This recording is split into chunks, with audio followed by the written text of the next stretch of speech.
So the Big Ten was pretty busy last weekend. Rumor has it that there is an idea, not quite a proposal yet, but an idea being floated around of a 28 team playoff. Okay.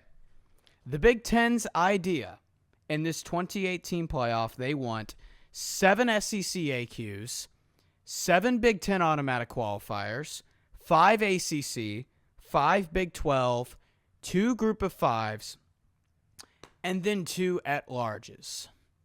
My first question to this is, do they think we're stupid? Do they think we are completely and utterly ignorant to the fact that the Big Ten only wants what's best for the Big Ten? Same goes with the SEC. Same goes with every other conference. Can you blame them? No. In this system that we have, you absolutely can't blame them. Petitti's doing his job, and he's doing a darn good job at it. But I'm at least going to say this, man. This is a political game. The Big Ten is not thinking, let's add more parity and get all the little guys involved in college football. No. They want 2 things out of this. One, they want Notre Dame right in their conference. In this proposal, there would only be 2 at-large spots. If this idea went through and came into fruition, Notre Dame would basically be forced to join a conference, because if they were in a conference, there would be 9 spots for them to possibly get in. And if they weren't, well, there would only be 2 spots. So Notre Dame is practically cornered in this scenario. And what better conference for Notre Dame to join than the conference with the richest media deal right in their backyard, with nearly all of their bitter rivals in Michigan, Michigan State, and USC right in their conference? It would make perfect sense for them. So, 1, that's what they want. Two, they want equal spots to the SEC. And the Big Ten sees this as the way for that to happen. So, let me take y'all back to about a month ago. The Big Ten had an original proposal for a 16-team college football playoff. I don't know if y'all remember that. In this, there would have been 4 SEC AQs, 4 Big Ten, 2 ACC, 2 Big 12, and 4 at-larges. It got basically got denied. Why?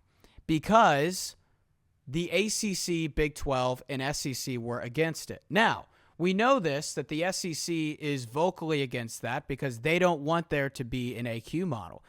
The SEC believes that they want it to be 16. They want it to just be played on the field because the SEC thinks that they're better than the Big Ten, top to bottom. The ACC and Big 12, on the other hand, are sort of the wild cards in this scenario. They could go either way in the seesaw, and they leaned the way in the seesaw that they didn't want to. So the Big Ten is basically saying, hey, little brother ACC, hey, little brother Big 12, pat on the back, pat. In this scenario, you would get 5 teams in. 5 teams each. All that you would have to do is come over to our side and just agree, and everything that you would want would come into fruition. So, the Big Ten is hell-bent on getting equal representation to the SEC. Hell-bent. And let me tell you something. The Big Ten, this is what the Triple H model thinks, and every model out there thinks this as well. The Big Ten at the top is just as good, if not better, than the SEC. We'll say the top 4 teams. Once you get teams to teams 5 through 18, the SEC gets a whole lot deeper. So for context, Missouri had the 20th best recruiting class last year. Okay, that's 12th in the SEC. That would have been 5th in the Big Ten, 3rd in the ACC, and 1st in the Big 12. So the SEC is a whole lot deeper, although maybe not as good as the Big Ten at the very top right now. It's a lot deeper. So the Big Ten getting 7 AQs, the SEC getting 7 AQs, the Big Ten sees this as this is our way to get what we want, equal representation, instead of just leaving it in the hands of the committee and letting them completely decide. So the Big Ten knows what it's doing here. They're trying to get Notre Dame in their conference. They're trying to corner Notre Dame because Notre Dame is the most expensive media rights deal in college football right now. So they're not leaving their media deal unless if they are absolutely cornered and they say, all right, not being in a conference is putting us at a massive disadvantage. We need to do something. We need to act on this. So that's that. They want Notre Dame in their conference, and they want equal spots to the SEC, and they see the ACC and the Big 12 to say, let's lure them over. Let's make this 3 against 1, and let's plant our flag and basically say, all right, we're not budging, SEC. It's the AQ or it's nothing. It's no expansion. And all these conferences would make more money if the more teams they get in the playoff. It gives the schools postseason revenue, and all those coaches in those schools, well, not coaches, but those schools would make more money. So it lures them in. So all these conferences want expansion.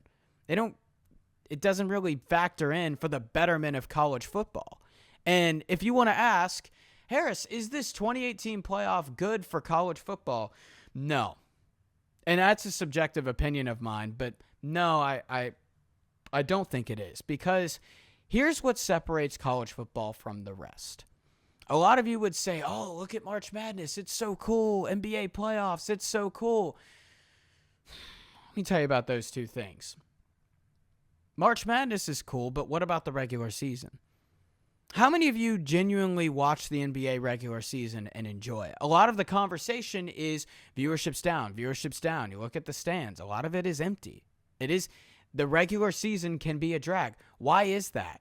Because in the NBA, you can be 34-48 and make the play-in and have a chance to win a championship.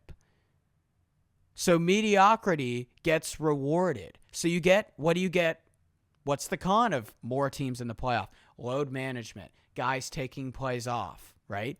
That's a thing, because a lot of these players have got to pace themselves. Playoffs is a grind. Playoffs is awesome, but the regular season can be a tough watch. The thing about college football is before all of this expansion talk, the regular season was March Madness every freaking week. The stakes were so unbelievably high for that, okay? And if you go to 28, I want to tell you right now, last year, some of the teams that were in the Triple H models, top 28 teams, 6-6 Vanderbilt, 7-5 Minnesota, and 6-6 Arkansas. Those are the types of teams that we would be letting in. So people say, oh, maybe it could damage the big boys because they'd have to face more teams. No, it doesn't. It just gives them a bigger margin for error. Ohio State could take a lot of plays off and go 8-4 and walk in the playoff and win a national championship because they had a really good 4 however many game stretch. Didn't matter how they played in the regular season. It didn't matter if they lost to Michigan by this logic. So yeah, I hate it. And I think right now the Big Ten is the biggest threat to the college football regular season right now as we know it. And look, the SEC is getting a lot of hate. And I'm not saying that the SEC is the good guys in this scenario, because I definitely wouldn't word them as that.